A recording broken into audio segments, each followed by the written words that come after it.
그 남자는 항상 같은 자리에 앉았다. 카운터 제일 안쪽 의자. 물론 먼저 앉은 손님이 없다면 그렇다는 얘기지만 그 자리는 거의 예외 없이 비어 있었다. 애당초 손님이 많지 않은 가게인데다 그곳은 가장 눈에 띄지 않는, 그리고 그리 편하다고 할 수 없는 자리였기 때문이다. 뒤에 계단이 있어서 천정이 비스듬하게 내려와 있다. 일어날 때는 머리를 부딪히지 않도록 조심해야 한다. 남자는 키가 큰 편이었지만 그 비좁은 자리가 무척 마음에 든 모양이었다. 처음 그 남자가 가게에 왔을 때는 기노는 뚜렷이 기억한다. 우선은 말끔하게 민 머리 때문이었고, 마른 체격인데도 어깨가 넓고 눈빛이 어딘가 날카로웠기 때문이다. 광대뼈가 튀어나오고 이마가 넓었다. 나이는 아마 30대 초반일 것이다. 비도 오지 않는데 또 그럴 기미도 없는데 기다란 회색 레인코트를 입고 있었다. 처음에는 그쪽 세계 사람인가 생각했을 정도다. 그래서 어느 정도 긴장하고 경계도 했다. 4월 중순에 약간 쌀쌀한 밤 7시 반을 넘어선 참이고 다른 손님은 없었다.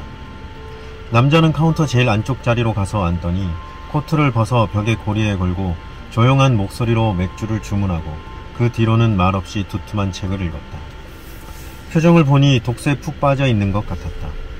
30분쯤 걸려 맥주를 다 마시고는 손을 들어 기노를 불러서 위스키를 주문했다. 어떤 브랜드로 하시겠느냐고 물었더니 딱히 정해놓고 마시는 건 없다고 했다. 되도록 평범한 스카치로 더블, 같은 양의 물을 섞고 얼음을 조금 넣어주십시오. 되도록 평범한 스카치?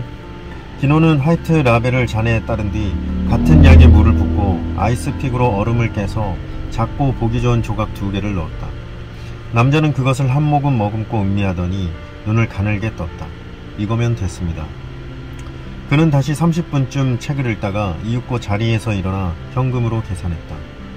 거스름돈이 나오지 않게 동전을 꺼내 헤아렸다. 그가 사라지자 기노는 조금 안도했다. 하지만 남자가 떠난 뒤에도 그의 기척은 한동안 남아있었다.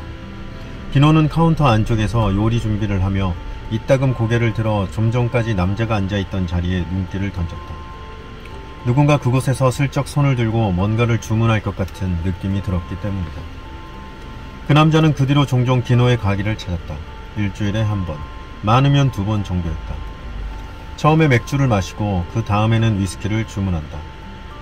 한 잔 더 주문하는 일도 있지만 대개는 한 잔으로 끝났다. 칠판에 적어놓은 오늘의 메뉴를 보고 가벼운 식사를 하는 날도 있었다. 과묵한 남자였다. 가게에 자주 얼굴을 내밀면서도 주문할 때 말고는 입을 열지 않았다. 기노와 얼굴이 마주치면 슬쩍 고개를 끄덕인다.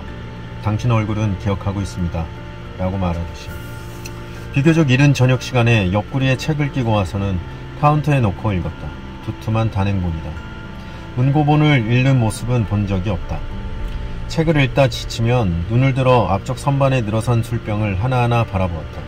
마치 먼 나라에서 온 진기한 동물의 박제를 점검하듯이. 하지만 일단 익숙해지자 기노는 그 남자와 단둘이 있는 것이 딱히 불편하지 않았다. 기노 역시 과묵한 성격이라 아무 말 없이 누군가와 함께 있는 게 그다지 힘든 일이 아니었기 때문이다.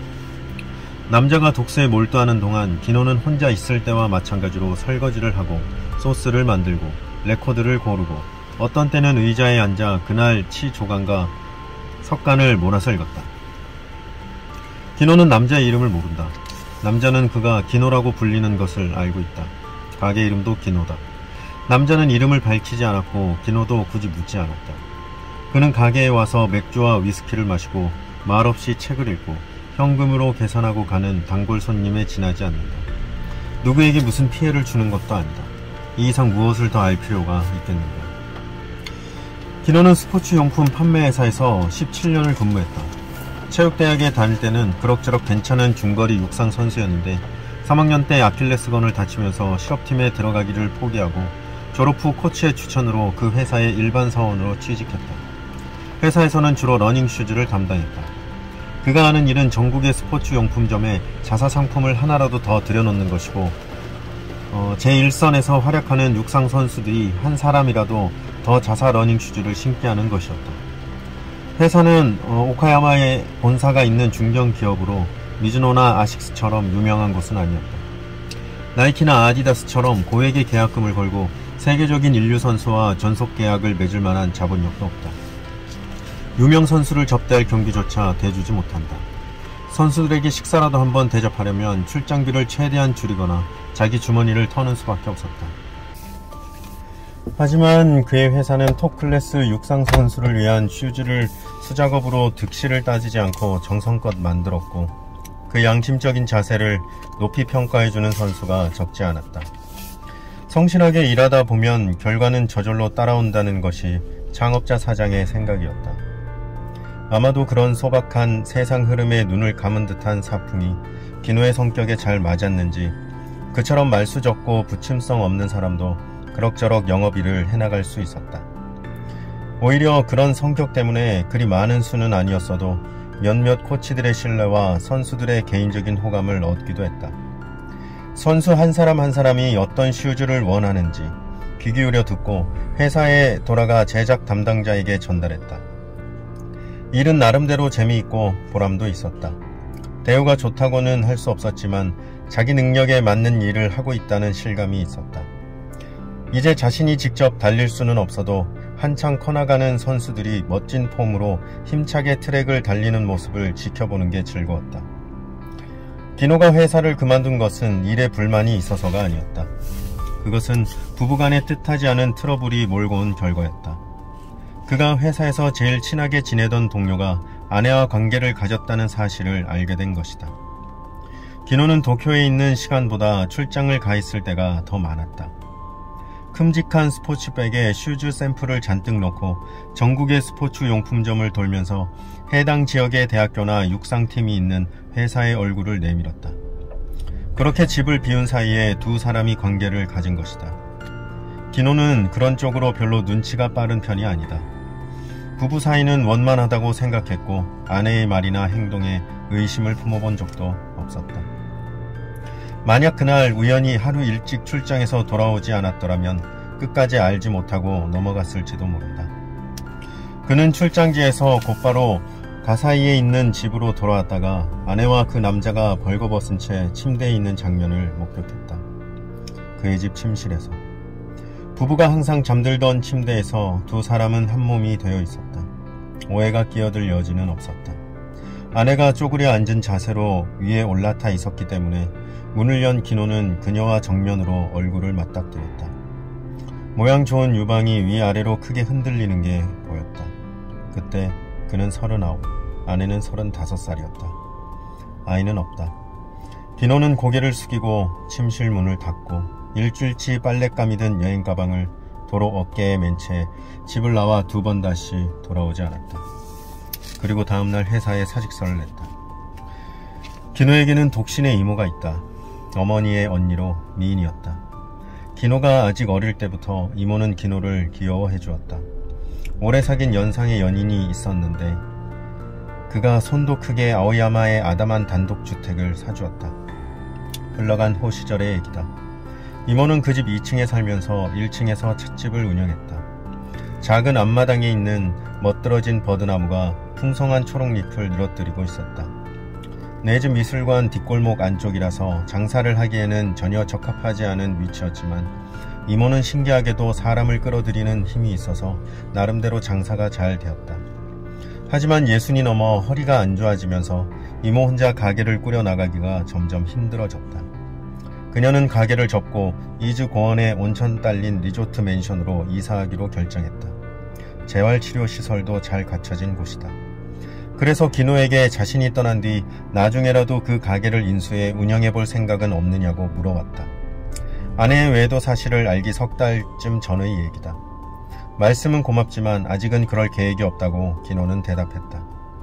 회사에 사직서를 낸 뒤 기노는 이모에게 전화를 걸어 아직 가게가 팔리지 않았는지 물었다.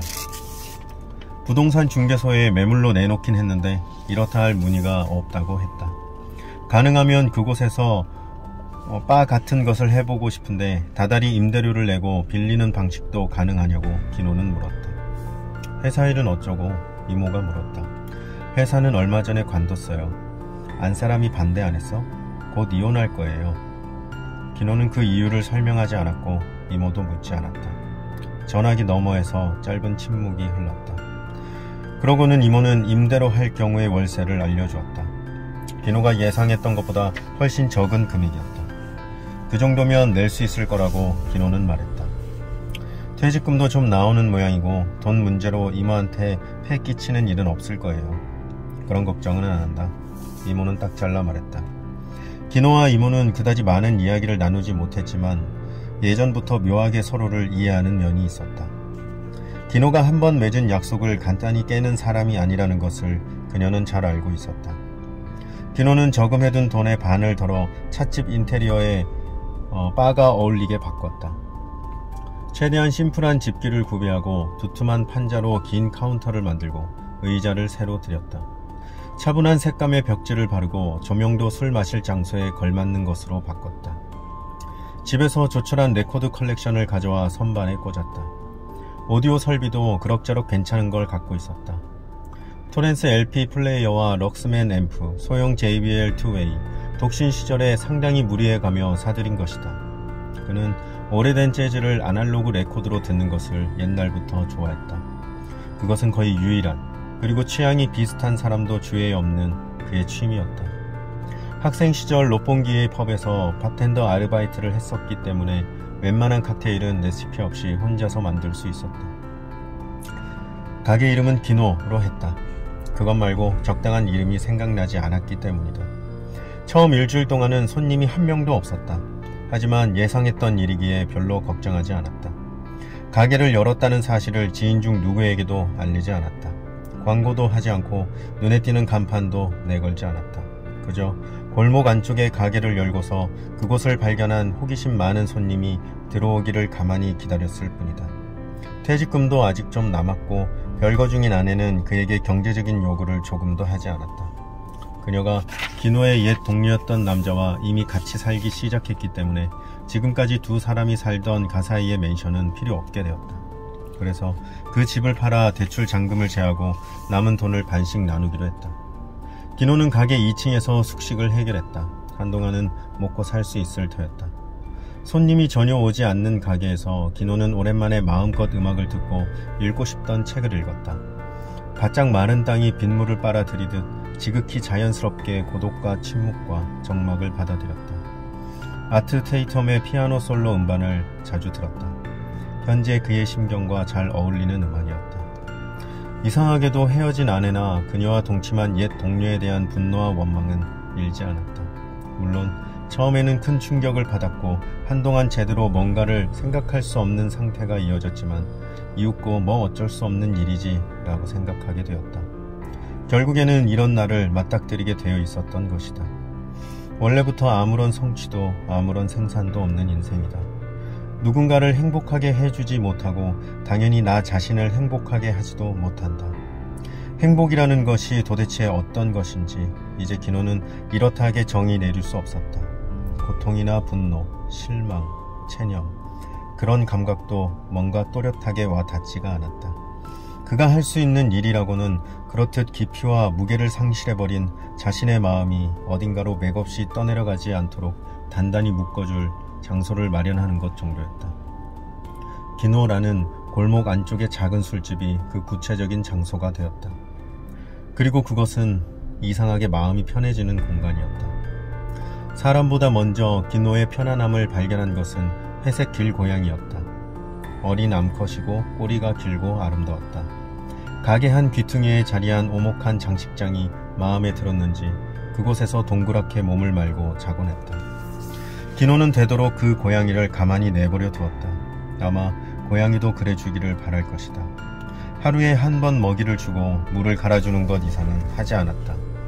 그리고 고양이가 언제든 자유롭게 드나들 수 있도록 작은 문을 만들어 주었다. 하지만 고양이는 왜 그런지 사람들처럼 정문으로 드나들기를 더 좋아했다. 어쩌면 그 고양이가 행운을 가져왔는지도 모른다. 이윽고 조금씩이나마 기노의 손님이 들기 시작했다. 골목 안쪽의 단독주택, 눈에 띄지 않는 작은 간판, 오랜 세월을 지나온 멋들어진 버드나무, 중년의 과묵한 주인, 플레이어 위에서 돌아가는 오래된 LP판. 두 가지 정도지만 매일매일 달라지는 식사 메뉴.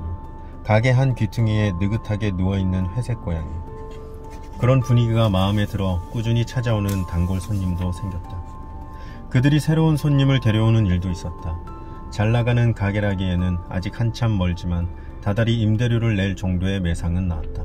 기노는 그것에 만족했다. 머리를 민 그 젊은 남자가 가게에 나타난 것은 문을 연 지 2달쯤 지났을 무렵이었다. 그리고 기노가 그의 이름을 알기까지 다시 2달이 걸렸다. 남자의 이름은 가미타라고 했다. 귀신신의 밭전자를 쓰고 가미타라고 읽습니다. 간다가 아니라. 남자는 그렇게 말했다. 기노에게 한 말은 아니었지만. 그날은 비가 내렸다. 우산을 쓸지 말지 망설여지는 정도의 비였다. 가게에는 가미타와 다크슈트 차림의 남자 손님 2명이 있었다. 시계는 7시 반을 가리키고 있었다. 가미타는 여느 때처럼 카운터 제일 안쪽 자리에서 물로 희석한 화이트 라벨을 마시며 책을 읽었다. 2 남자는 테이블 자리에서 오메도크 병을 기울이고 있었다. 그들은 가게에 들어오자 종이봉투에서 그 와인병을 꺼내더니 코키지 차지로 5,000엔 내고 여기서 마셔도 되나? 라고 말했다. 전례가 없는 일이었지만 딱히 거절할 이유도 없어서 기노는 좋다고 했다. 코르크 마개를 따고 와인잔 2개를 내주었다. 믹스너트도 접시에 담아냈다. 손이 많이 가진 않았다. 다만 두 사람이 담배를 연달아 피웠기 때문에 담배 연기를 싫어하는 기노에게는 그리 달갑지 않은 손님이었다. 가게 일이 한가해서 기노는 의자에 앉아 콜먼 토킨스의 LP를 들었다. 메이저 홀리의 베이스 솔로가 멋지다. 2 남자는 처음에는 화기애애하게 와인을 마셨지만 이윽고 뭔가에 대해 논쟁하기 시작했다. 내용까지는 잘 모르겠지만 어느 특정한 문제에 대해 2 사람의 의견이 미묘하게 어긋났고 접점을 찾으려는 시도도 실패로 끝난 듯했다. 양쪽 다 점점 감정이 격해지더니 가벼운 논쟁이 가시돋친 설전으로 번졌다. 어느 순간 한 명이 자리에서 일어나다가 테이블이 기울면서 꽁초가 그득한 잿더리와 와인잔 하나가 바닥에 떨어져 유리가 산산조각이 났다. 기노는 빗자루를 들고 가서 바닥을 쓸고 새 잔과 잿더리를 내주었다. 가미타가 남자들의 그런 방향무인한 행동을 떨떠름하게 여긴다는 건 명백했다. 표정까지 달라지진 않았지만 그의 왼 손가락은 피아니스트가 마음에 걸리는 건반을 점검하는 것처럼 카운터를 가볍게 톡톡 두드리고 있었다. 뭔가 조치를 취해야겠다고 기노는 생각했다. 이곳은 그가 나서야 책임져야 하는 장소인 것이다. 기노는 2 사람에게 다가가 죄송하지만 목소리를 조금만 낮춰줄 수 없겠냐고 정중하게 부탁했다. 한 명이 기노를 올려다보았다. 불쾌한 눈초리였다. 그리고 자리에서 일어섰다. 왠지 그때까지는 미처 알아차리지 못했었는데 상당한 거안이었다. 키는 그리 크지 않지만 가슴팍이 두툼하고 팔뚝이 굵다. 수모 선수라 해도 이상할 것 없을 체격이다. 어릴 때부터 싸움에서 져본 적이 한 번도 없다. 남에게 명령하는데 익숙하다. 명령받는 것은 별로다. 이런 부류의 인간들을 기노는 체대에 다니던 시절 많이 보았다. 말로 해서 통하는 상대가 아니다. 다른 한 남자는 훨씬 몸집이 작았다. 비쩍 마르고 안색이 좋지 않지만 표정에 빈틈이 없었다. 교묘히 남을 부추겨 부려먹는데 능숙할 듯한 인상이었다. 그 역시 느릿느릿 자리에서 일어섰다. 기노는 2 남자와 얼굴을 맞대고 선 모양새가 되었다. 그들은 이걸 기회로 말싸움을 잠시 미뤄두고 한편이 되어 기노에게 맞서기로 마음먹은 모양이었다. 둘의 호흡은 기막히게 잘 맞았다. 마치 일이 이렇게 되기를 내심 기다렸던 것처럼. 뭐야, 당신이 뭔데 남의 이야기를 방해해? 몸집이 큰 남자가 굵직하고 메마른 목소리로 말했다. 그들은 둘 다 비싸 보이는 양복을 입고 있었지만 가까이서 잘 보니 바느질 마감 등이 고급품이라고 하기는 어려웠다. 진짜 조직폭력배는 아니어도 그 비슷한 쪽일지 모른다. 아무튼 그다지 바람직한 일을 하는 자들은 아닌 듯했다. 큰 남자는 상고머리, 작은 남자는 갈색으로 염색한 머리를 바짝 올려 포니테일로 묶었다. 일이 귀찮아질지도 모르겠다 싶어 기노는 각오했다. 겨드랑이에 축축하게 땀이 번졌다. 실례합니다. 문득 등 뒤에서 목소리가 들렸다. 돌아보니 가미타가 카운터 의자에서 내려와 거기 서 있었다. 주인분한테 뭐라 하진 마시지요. 가미타는 기노를 가리키며 말했다. 댁들 목소리가 너무 커서 좀 주의를 줘달라고 내가 부탁했습니다. 책 읽는데 집중이 안 돼서요. 가미타의 목소리는 평소보다 되레 온화하고 느릿했다. 하지만 보이지 않는 곳에서 무언가 천천히 움직이기 시작한 듯한 기척이 느껴졌다. 책 읽는데 집중이 안 돼서. 몸집이 작은 남자가 작은 목소리로 가미타의 말을 그대로 되풀이했다. 구문에 문법적으로 이상한 부분이 없는지 확인하듯이. 당신 집 없어? 몸집이 큰 남자가 가미타에게 말했다. 있습니다. 가미타가 대답했다. 이 근처에 삽니다. 그럼 집에 가서 읽으면 될 거 아니야. 여기서 책 읽는 게 좋아서요. 가미타가 말했다. 두 남자는 서로를 마주보았다. 뭔 책인지 줘봐. 몸집 작은 남자가 말했다. 내가 대신 읽어줄 테니까. 내 눈으로 직접 조용하게 읽는 걸 좋아합니다. 가미타는 말했다. 게다가 한자를 틀리게 읽는 건 질색이거든요. 재미있는 놈이네. 몸집 큰 남자가 말했다. 아주 재밌어. 당신 이름이 뭐야? 포니테일이 물었다. 귀신신의 밭전자를 쓰고 가미타라고 있습니다. 간다가 아니라. 가미타는 말했다. 기노는 그때 처음으로 그의 이름을 알았다. 기억해두지. 몸집 큰 남자가 말했다. 좋은 생각입니다. 기억은 여러모로 힘이 되지요. 가미타가 말했다. 일단 잠깐 나가지. 그러는 게 서로 얘기하기 편할 것 같은데. 몸집 작은 남자가 말했다. 좋습니다. 가미타가 말했다. 어디든 가십시다. 하지만 그 전에 술값은 계산하는 게 어떨까요? 그러면 가게에 폐 끼칠 일도 없고요. 좋아. 몸집 작은 남자가 동의했다. 가미타는 기노에게 계산서를 부탁하고 자기 술값을 동전까지 정확히 맞춰 카운터에 올려놓았다. 포니테일은 지갑에서 많은 지폐를 꺼내 테이블 위로 던졌다. 깨진 유리잔 값까지 쳐서 이거면 되겠어? 충분합니다. 기노는 말했다. 째째한 술집이네. 몸집 큰 남자가 비웃듯이 말했다. 잔돈 필요 없으니까 괜찮은 와인 잔이나 사둬. 포니테일이 기노에게 말했다. 저 잔으로는 귀한 와인 맛을 다 버리잖아. 진짜 째째한 술집이야. 몸집 큰 남자가 되풀이했다. 그렇습니다. 여기는 째째한 손님들이 오는 째째한 술집입니다. 가미타가 말했다. 댁들하고는 맞지 않아요. 댁들에게 맞는 가게는 따로 있겠지요. 어디일지는 모르겠지만. 재미난 소리를 짓거리시네. 몸집 큰 남자가 말했다. 아주 재밌어. 재미있다면 나중에 다시 생각하면서 찬찬히 웃어보시죠. 가미타가 말했다. 어쨌거나 어디를 가라 마라 일일이 당신 명령을 받고 싶진 않은데. 포니테일이 말했다. 그리고 긴 혀로 입술을 천천히 핥았다. 사냥감을 앞에 둔 뱀처럼. 몸집 큰 남자가 문을 열고 나가고 포니테일이 뒤따랐다. 아마도 불온한 분위기를 감지했는지 고양이가 비가 오는데도 그 뒤를 따라 밖으로 뛰쳐나갔다. 괜찮으세요? 기노는 가미타에게 물었다. 걱정할 것 없습니다. 가미타는 입가에 엷은 미소를 띠며 말했다. 기노 씨는 여기서 아무것도 하지 말고 기다리세요. 그리 오래 걸리진 않을 겁니다. 그리고 가미타는 밖으로 나가 문을 닫았다. 비는 여전히 내리고 있었다. 기분 탓인지 빗발이 아까보다 거세져 있었다. 기노는 카운터 의자에 가만히 앉아 그의 말대로 시간이 지나가기를 기다렸다. 새로 손님이 오는 기척은 없었다. 바깥은 유난히 조용하고 소리 하나 들리지 않았다. 가미타가 읽던 책이 카운터 위에 펼쳐진 채 잘 훈련된 개처럼 주인이 돌아오기를 기다리고 있었다. 10분쯤 뒤에 문이 열리고 가미타 혼자 안으로 들어왔다. 괜찮으면 타월 좀 빌려주시겠습니까? 그는 말했다. 기노는 그에게 새 타월을 내주었다. 가미타는 그걸로 젖은 머리를 닦았다. 이어 목덜미를 닦고 얼굴을 닦고 마지막으로 두 손을 닦았다. 고맙습니다. 이제 됐어요. 그자들은 두 번 다시 나타나지 않을 겁니다. 기노 씨에게 해를 끼칠 일도 없을 테고요. 어떻게 된 거예요 대체? 가미타는 그저 살짝 고개를 저었다. 모르는 게 낫다는 뜻이리라. 그러고는 자리로 돌아가 남은 위스키를 마시고 아무 일 없었다는 듯이 책을 읽었다.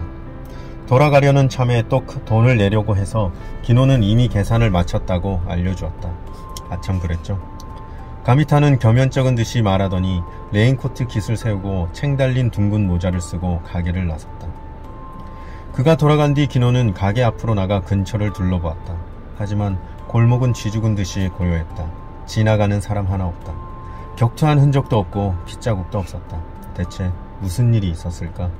그는 가게로 돌아와 손님을 기다렸다. 하지만 문 닫을 때까지 더는 손님이 없었고 고양이도 돌아오지 않았다. 그는 잔에 화이트 라벨을 더블로 따르고 같은 양의 물을 붓고서 작은 얼음 2개를 넣은 뒤 마셔보았다. 별달리 맛있는 술은 아니다. 그저 그런 정도다. 하지만 어쨌거나 그날 밤 그는 약간의 알코올이 필요했다. 학생 시절 신주쿠 뒷골목을 지나가다가 조직폭력배로 보이는 남자와 젊은 회사원 2명의 싸움을 목격한 일이 있다. 체격은 회사원들이 더 좋았고 폭력배는 빈상에 중년 남자였다. 술도 마신 상태였다. 그래서 둘은 상대를 만만하게 보았다. 하지만 무슨 복싱 같은 걸 익혔는지 폭력배는 어느 순간 주먹을 쥐고 한마디 말도 없이 2명의 상대를 번개 같은 속도로 때려 눕혔다. 그리고 쓰러진 그들을 가죽구두 뒷창으로 몇 번 세게 걷어찼다. 갈비뼈가 몇 대쯤 부러졌을지도 모른다. 그런 둔탁한 소리가 났다. 그리고 남자는 아무 일 없었다는 듯이 자리를 떴다. 이게 프로의 싸움이구나. 그때 기노는 생각했다. 쓸데없는 말은 하지 않는다. 머릿속으로 미리 동작의 순서를 매긴다. 상대가 채 준비하기 전에 잽싸게 때려 눕힌다. 상대가 쓰러지면 망설임 없이 마지막 일격을 가한다. 그대로 사라진다. 아마추어에게 승산은 없다. 가미타가 그런 식으로 2 남자를 몇 초 만에 때려 눕히는 광경을 기노는 상상했다. 그러고 보니 가미타의 풍모에는 어딘지 모르게 복서를 연상시키는 구석이 있었다. 하지만 그 비오는 밤 그곳에서 실제로 무슨 일이 있었는지 기노는 알 도리가 없었다. 가미타도 설명하려 들지 않았다. 생각하려면 할수록 수수께끼가 깊어졌다.